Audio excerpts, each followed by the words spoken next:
राधे राधे। तो सोचिए, बलवान कौन है? बलवान वो जो बदला ले, या फिर बलवान वो जो बलयुक्त होने के बाद में भी किसी को क्षमा कर दे? अगर आपको किसी ने दुख दिया है तो उसे उसी तरीके से माफ कर दें जिस तरह से आप चाहते हैं कि भगवान आपकी गलतियां माफ कर दें। अगर माफी आप देते हैं तो वो उसके लिए नहीं, अपने खुद के लिए होगी, क्योंकि फिर आप आराम से सो पाएंगे। मेरी आज की कहानी में एक बहुत ही अच्छी बात है, ईर्ष्या और झूठ की। अगर कोई भी चुनौती आती है तो आप ईर्ष्या को चुनेंगे या फिर चुनौती को? अगर मुझसे पूछा जाए तो मैं तो झूठ को चुनूंगी। और क्यों झूठ को चुनूंगी वो मेरी आज की कहानी में छुपा है। जानती हूँ झूठ बोलना गलत है, लेकिन वो झूठ उस सच से बड़ा है जो किसी का मार्गदर्शन कर पाए, जो किसी की जान बचा पाए, या फिर किसी को अच्छा महसूस करा पाए। तो ये सारी बातें तो सुननी जरूरी है, तो अब कहानी सुनना भी ज्यादा जरूरी है। तो कहानी शुरू करूं? होता ये है कि एक राजा है, उसका दरबार लगा हुआ है, बहुत बड़ा दरबार है, और वहां पर एक बंदी है।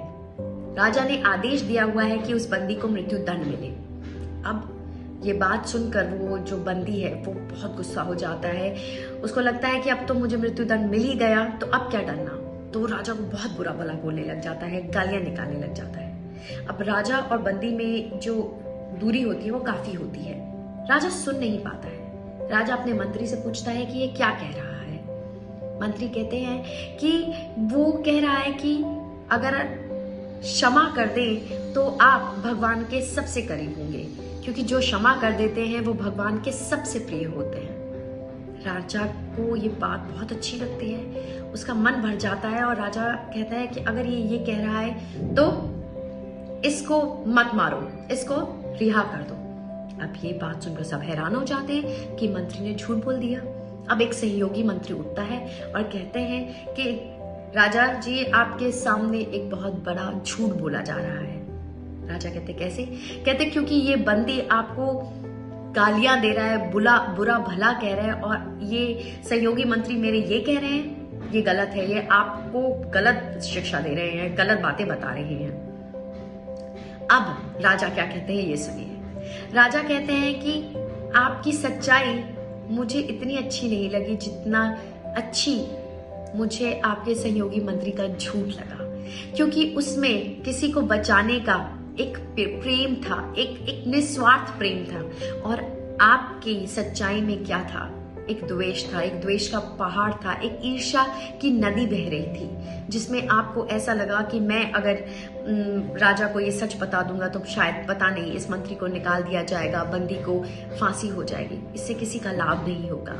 लेकिन इन्होंने जो कहा वो मन को भाया, मन को एक अलग तरंग दी, मुझे अच्छा महसूस कराया, और वहां वो बंदी रिहा हो गया, उसकी जान बख्श दी, उसका जीवन उसे दोबारा मिल गया।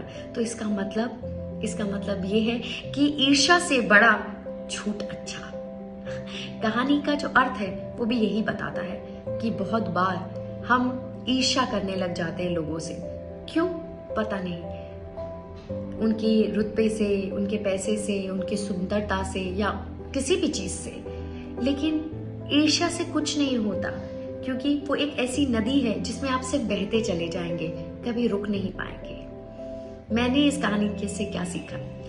बहुत बार आपकी मेरी तरीके से, जैसे हम बाहर काम करने जाते हैं, बहुत बार लोग हमें अच्छे लगते हैं, बहुत बार नहीं लगते, बहुत बार किसी के साथ एनर्जीज नहीं महसूस हम अच्छी कर पाते हैं। लेकिन उस समय हमें ईर्ष्या नहीं करनी है। शायद मैंने तो ईर्ष्या ना करके थोड़ा सा झूठ बोला कि आप बहुत अच्छे लगते हो, या बहुत अच्छी लगती हैं, या बहुत अच्छा काम करते हैं। और धीरे धीरे ये बात बोलते बोलते बोलते, सच बताऊं, मुझे वो ईर्ष्या हट गई। वो जो बुराई थी या मैं इतना कंफर्टेबल नहीं थी, मैं कंफर्टेबल हो गई। मुझे ऐसा लगने लगा कि मेरे झूठ में वो ताकत थी, और मेरा रिश्ता उस इंसान से अच्छा हो गया। तो मतलब ईर्ष्या से अच्छा झूठ है। खैर, ये तो मेरी बात रही। अगर आपको ये कहानी अच्छी लगे तो मुझे जरूर बताएं। धन्यवाद। जय हिंद।